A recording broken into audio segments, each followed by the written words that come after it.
বিশ্ববাজারে নিজেদের পণ্য পৌঁছে দিতে চান, কিন্তু ভাবছেন কিভাবে শুরু করবেন, কোথা থেকে শুরু করবেন। আজকের আলোচনা ঠিক এই বিষয় নিয়েই। আমরা মোহাম্মদ জোয়েনাল আবেদিনের লেখা থেকে পাওয়া কিছু দারুণ কৌশল বিশ্লেষণ করব, যা বাংলাদেশি ব্যবসাগুলোকে আন্তর্জাতিক বাজারে সফল হতে সাহায্য করবে। রপ্তানি নিয়ে আমাদের ধারণার গোড়াতেই একটা বড় পরিবর্তন আনা দরকার। অনেকেই মনে করেন রপ্তানি মানে হলো বিদেশে কিছু পণ্য বিক্রি করা, এতটাই। কিন্তু আসলে বিষয়টা তার থেকেও অনেক বড়। এটা কোনো বিচ্ছিন্ন ঘটনা নয়, বরং একটা দীর্ঘমেয়াদী পরিকল্পনা। বিক্ষিপ্তভাবে কিছু অর্ডার পাওয়ার চেয়েও জরুরি হলো রপ্তানিকে ব্যবসার মূল কৌশলের একটা অংশ হিসেবে দেখা। বাংলাদেশের রপ্তানির দিকে যদি তাকাই, তাহলে একটা ইন্টারেস্টিং চিত্র দেখা যায়। একদিকে যেমন প্রায় $48 বিলিয়ন বিশাল সাফল্য, যা অবশ্যই গর্বের বিষয়, কিন্তু অন্যদিকে এর প্রায় 85% আসছে শুধুমাত্র তৈরি পোশাক বা আরএমজি খাত থেকে। তার মানে আমাদের পুরো রপ্তানি খাতটা একটা পণ্যের ওপর খুব বেশি নির্ভরশীল, যা কিন্তু একটা বড় ঝুঁকি।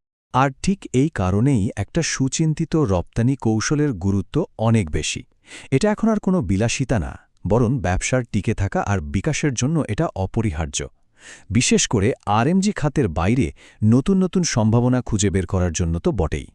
তো কৌশলগতভাবে রপ্তানি করলে কি সুবিধা পাওয়া যায়? প্রথমত, বাজারের আকার অনেক বেড়ে যায়। দ্বিতীয়ত, আয়টা স্থিতিশীল হয়। আর সবচেয়ে গুরুত্বপূর্ণ হল আন্তর্জাতিক বাজারের চাহিদা মেটাতে গিয়ে কোম্পানির উৎপাদন ক্ষমতা, গুণগত মান সবকিছুই উন্নত হয়। এর ফলে কিন্তু দেশের বাজারেও ব্র্যান্ডের ভ্যালু বাড়ে। আচ্ছা, কৌশল তো তৈরি হলো, কিন্তু এখন প্রশ্ন হলো কোন বাজারে পণ্য পাঠানো উচিত। এখানেই কিন্তু বেশিরভাগ মানুষ সবচেয়ে বড় ভুলটা করে।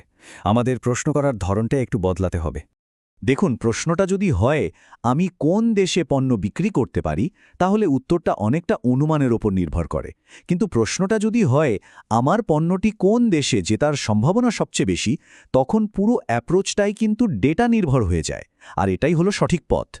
বাজার খুঁজে বের করার এই কঠিন কাজটাকেই এখানে 4টা সহজ ধাপে ভেঙে দেখানো হয়েছে।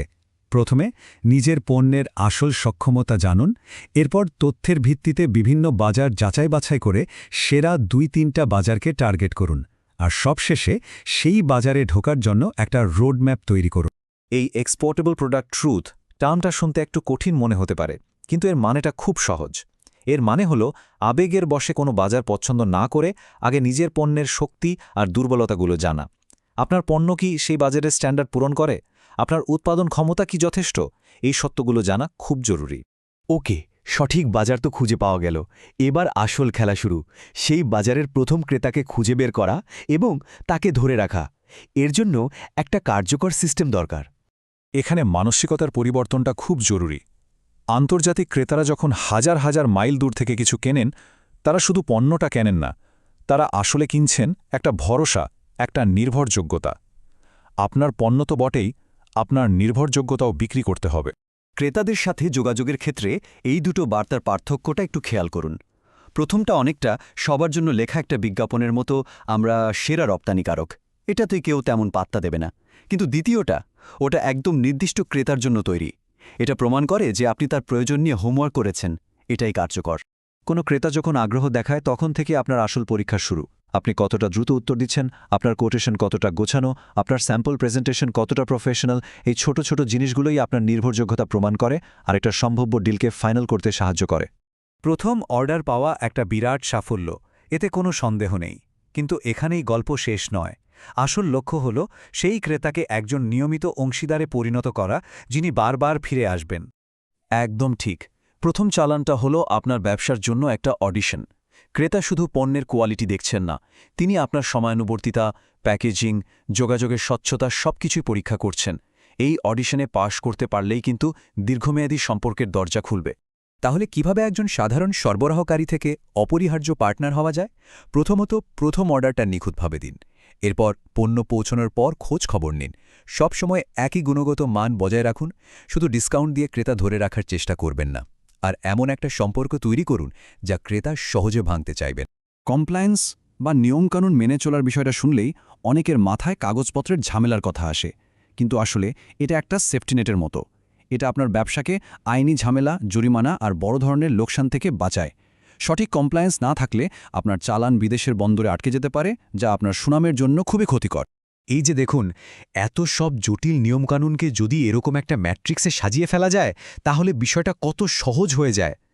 এক নজরেই বোঝা যাচ্ছে কোনটা করা হয়েছে, কোনটা বাকি আছে, আর কোন সার্টিফিকেটের জন্য আবেদন করতে হবে। এটা আপনাকে সবসময় প্রস্তুত থাকতে সাহায্য করে।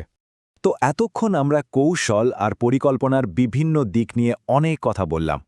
এবার চলুন দেখি এই পুরো পরিকল্পনাটাকে বাস্তবে রূপ দেওয়া যায় কিভাবে।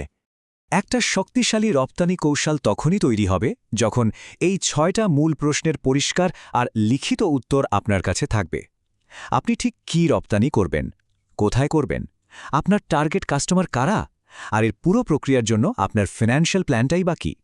পুরো ব্যাপারটা একবারে করতে গেলে অনেক কঠিন মনে হতে পারে, কিন্তু যদি এটাকে 90 দিনের একটা স্প্রিন্টে ভাগ করে নেওয়া হয়, দেখুন তখন সবকিছু কত ম্যানেজেবল মনে হচ্ছে।